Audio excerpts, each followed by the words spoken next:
자, 오늘 사주 분석 특강으로 볼 사주 명식은 무진년, 병진월, 기미 1에 태어난 사주 명식이 되겠습니다. 같이 비교할 사주 명식은 뭐예요?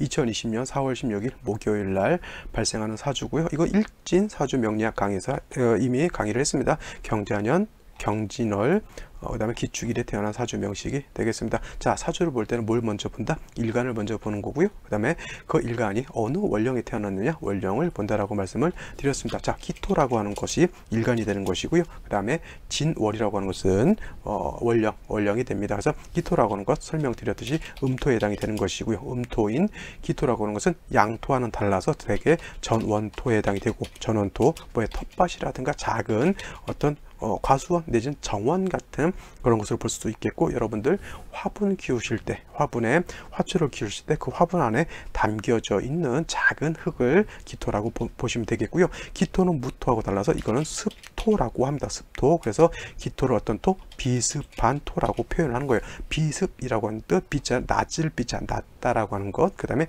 습이라고 하는 건 뭐예요? 물기를 머금고 있는 그러한 땅, 흙이라고 하는 것이죠. 반대로 무토라고 하는 것은 고황하다라고 표현했죠. 고황, 높고 넓다라고 하는 것이고, 반대로 또 기토에 비해서 무토는 건토, 마른 땅에 해당이 된다. 이것이 기토와 무토의 차이인 것이고, 무토는 많은 양의 흙이기 때문에 간목으로서 소토소벽해야지만 용도가 있고, 기토는 작은 흙이기 때문에 그냥 따뜻한 햇볕과 물만 있어준다라고 하면 화초를 키울 수 있는 아주 비옥한 땅이 될 수 있다, 이렇게 보시면 되겠고요. 자, 기토 일간이 태어난 원령 진월이죠. 이것도 진월에 태어났고, 이것도 둘 다 진월에 태어난 사주 명시 진월이라고 하는 계절이죠. 원령은 계절이다. 원령은 계절이라고 하는 것 꼭 명심해 주시고, 진월이라고 하는 건 모춘 내지는 개춘이라고 표현합니다. 모춘, 개춘은 뭔 뜻이냐면 그냥 봄이라고 하는 뜻이고, 봄 중에서도 저물어가는 봄 뭐예요? 늦봄이죠. 늦봄.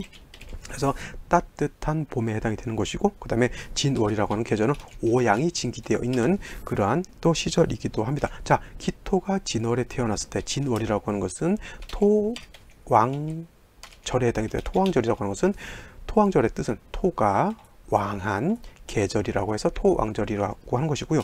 무토가 진월에 태어나든 기토가 이렇게 진월에 태어나든 일간 자체가 왕하여 약해요. 일간이 토인데 토가 왕할 때 태어났으니까, 아까도 제가 비유를 들었죠. 멍멍이, 댕댕이도 자기 집 앞에서는 50% 먹고 들어간다고 했죠. 멍멍이들이 지네 집 앞에 주인 있으면 별것도 아닌 것들이 지나가면 멍멍 짖습니다. 근데 길거리에서 지네 집 아닌 데서 이렇게 운동하러 나가면 이제 멍멍이들, 이렇게 다니는 멍멍이들이 있는데, 주인이 있으면 아주 이것들이 네 가지 어깨 막 짖는데, 주인 없는 혼자 있는 개들은 눈빛 이렇게 째려보면은 그냥 꼬리 내리고 도망갑니다. 그죠? 이것이 바로 뭐예요? 멍멍이, 댕댕이도 지집 앞에서는 50% 먹고 들어간다고 하는 뜻인데, 일간 자체가 자기가 왕한 계절에 태어났으면 이거는 50% 먹고 들어간다. 일간 자체가 왕하다는 뜻이에요. 그래서 대체적으로 원령이 일간을 생해주거나 일간이 원령과 같은 그런 계절에 태어났을 때는 일단 신왕하다, 그죠? 신왕한 일간은 대체적으로 관살로서 제해줘야 된다라고 보는 것이 용신치용법. 이 용신치용법을 뭐라고 하죠? 억부용신법이라고 해요. 용신법, 용신을 치용하는 법 중에서 왕한 것은 억제해주고 약한 것은 도와준다라고 하는 뜻이죠. 근데 무조건 일간 왕하다고 해서 관살로서 억제하는 것은 아니고요. 일간의 그래서 특성을 보라고 하는 것이고, 제가 누차에 걸쳐서 강조한 것은 그래서 일간을 먼저 잘 알아야 된다라고 하는 겁니다. 무토는 고황한 토이기 때문에 간목에서 소토하는 것을 좋아하지만은, 기토는 작은 흙이기 때문에 관살로서 억제하는 것을 별로 좋아하지 않고요. 항상 조음간은 조후를 먼저 중시해서 봅니다. 그래서 기토라고 하는 것은 아까도 말씀드렸지만 병화, 개수를 가지고 잘 조절하게 되면 기토가 비옥한 아주 옥토가 될 수 있다라고 말씀을 드리는데, 제가 아까도 말씀드렸지만 기토가 부득이하게 간목을 치용하는 경우가 있어요. 이런 경우는 언제냐면은, 자, 지금 요 사주하고 같은 거예요. 기토가 진월에 태어났는데 이거 일간이 왕하죠. 그 다음에 이 일간이 왕한 그런 때에 양간이 이렇게 투출하게 되면, 무토가 투출하게 되면, 이런 경우가 굉장히 특수한 경우로서 음간의 용신치용법을 따르지 않고 있다는 양간의 용신치용법을 따르는 겁니다. 이런 경우에는 반드시 간목으로서 토를 제해 주어야 하는 거예요. 이거 물상으로 놓고 보게 되면 진월에 기토 무토가 있으면 뭐냐면 금강산이라고 하는 아주 명산이 있습니다. 굉장히 산세가 좋고 산이 커요. 그 산 안에 작은 텃밭이 있으면 산이 보이는 것이지 텃밭이 보이지 않죠. 이런 경우에는 그냥 전체적으로 해서 큰 산 무토화 되는 거예요. 기토 자체가. 그래서 용신지용법을 기토로 보지 않고 무토로 보기 때문에 이런 경우에는 반드시 간목으로서 소토 소벽해야 된다라고 하는 것입니다. 자, 이런 경우에 예를 들어서 병인시가 온다라고 하면 자, 물론 이제 기토가 진월에 태어났을 때는 뭐 개수 병화로서 조합을 해야 되는데 이거는 일간 자체가 매우 왕합니다. 그래서 병화가 다시 월간에 있는 중 있죠. 그럼 이 병화는 뭡니까?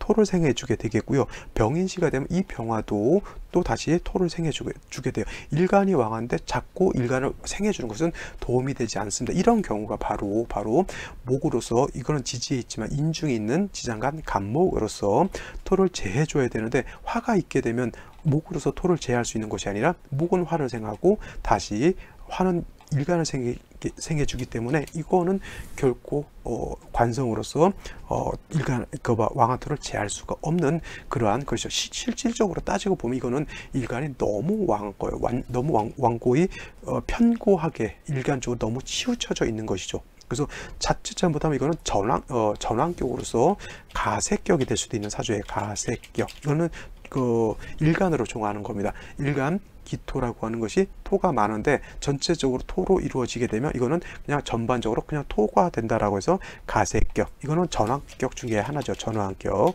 이렇게 볼 수가 있는 건데, 이건 인목이 있기 때문에 이건 전환격은 될 수 없어요. 오히려 수목운으로 가야지만 이 사주는 뭐예요? 중화가 될 수 있는 건데, 같은 사주라 하더라도 아까 말씀드렸지만 이거는 병인시가 되죠. 병인시가 아니라 병인시가 된다라고 하면 이거는 좋아요. 왜냐하면 음습하잖아요.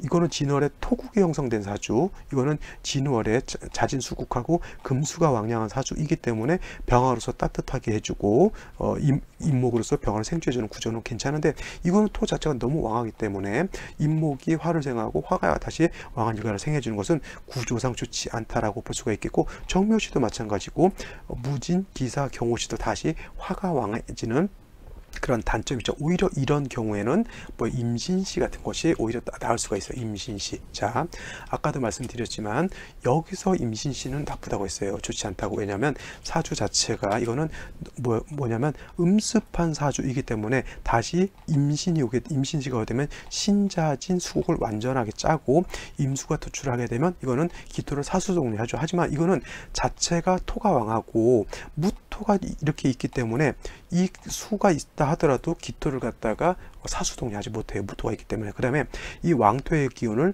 금으로서 설하고, 그 다음에 금이 다시 수를 생지해 주게 되면 이거는 왕토의 기운을 상관이 생해주고, 상관이 생지한 데서 상관 생지하는 그런 국세가 돼서 이렇게 막힘이 없이 상관, 오늘도 그렇죠. 상관생제. 그래서 임신시, 계유시가 된다 하더라도 요건 나쁘지 않다. 같은 기토 진월이라 하더라도 이렇게 사주 3주가 어떻게 짜여지느냐에 따라서 생시가 이렇게 달라질 수가 있습니다. 자, 이 사주가 갑자시가 되면 어떻게 될까요? 갑자시. 견해에 따라서 사주 보는 사람에 따라서 이거를 갖다가 갑기가 합하고 진월에 태어나서 원신까지 투출되어 있기 때문에 이 또한 아까도 여기서 말씀드렸던 것처럼 갑기 합화토격으로서 화격으로 보실 수 있는 보는 그런 견해도 있을 수가 있겠지만, 이 자수가 있기 때문에 저는 이제 합화격으로 보지 않습니다. 그냥 내격으로 놓고 보고요. 그냥 이런 경우에는 관성이 투출되어 있기 때문에 목이 다시 살아나거나 아니면 수가 좀 살아나서 목을 갖다 생조해 주어야지만 목이 토를 제해 줄 수 있다, 이렇게 볼 수가 있는데, 자, 근데 뭐예요? 목이 너무 왕하고 토가 너무 왕하고 목이 너무 약하죠. 이거는 원래 목이라고 하는 것은 극하죠. 뭘 극해요? 토를 극하죠. 목극도 하지만 반대로 토가 너무 많고 목이 관성이 너무 약하게 되면 토다목절이 된다라고 하는 겁니다. 이것이 여자의 명이에요. 여자 곤명이라고 합니다. 남자는 건이라고 하고요. 여자는 곤이라고 하는데 여명이 기토에 태어나서 무토까지 투출하고 인성까지 있으면 이거 일간이 왕이에요. 약간 엄청나게 왕한 겁니다. 왕한 이 사주가 시지에서 정관을 받습니다. 이 정관이라고 하는 것이 만약에 이것이 아까 말했던 합합격으로 본다라고 하면 큰 문제가 되지 않지만 내격이 된다라고 봤을 때는 이 관성이라고 하는 것이 매우 약하잖아요. 약한 관성이 정관이 많은 토를 감당하기가 힘듭니다. 그죠? 그래서 이 여자 입장에서 이 남자가 좋은 남자일까요? 남자일까요? 여자 사주가 너무 신왕하고 관성이 무기력하면 남편이 어떻게 돼요? 남편이 무능하다 그랬어요. 무능하거나 아니면 똑똑하면 병약하거나 한다라고 했거든요. 무능 내지는 병약. 이 사주 같은 경우는 굉장히 관성이 약하죠. 그래서 결혼을 좀 일찍 해서 나이가 좀 많은 남자하고 결혼했습니다. 나이가 많은 남편을 갖다가 뭐라고 하냐면 백두노랑이라고 해요. 백두노랑.